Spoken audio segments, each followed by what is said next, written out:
Hello বন্ধুরা, আশা করি তোমরা সবাই খুব ভালো আছো। আমিও খুব ভালো আছি। আজকে চলে এসেছি খুব অল্প সময়ে মুড়ি ঘন্ট রেসিপি নিয়ে। কীভাবে তৈরি করেছি তোমাদেরকে আমি দেখাচ্ছি।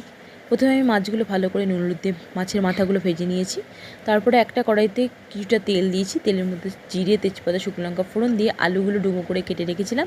মাঝারি মাপে দুটো আলু নিয়েছিলাম, কেটে রেখেছি এবং ছাঁকা তেলে ভেজে নেওয়ার পর ওতে আমি পেঁয়াজ অ্যাড করেছি।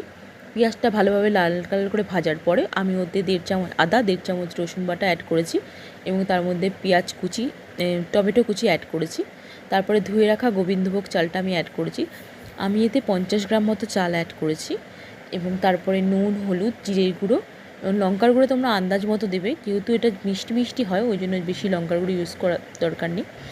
ভালোভাবে নাড়াচাড়া করার পর আমি গরম জল করে রেখেছিলাম আলাদা, সেই অল্প অল্প জল দিয়ে আমি চালটাকে সেদ্ধ করার চেষ্টা করছি।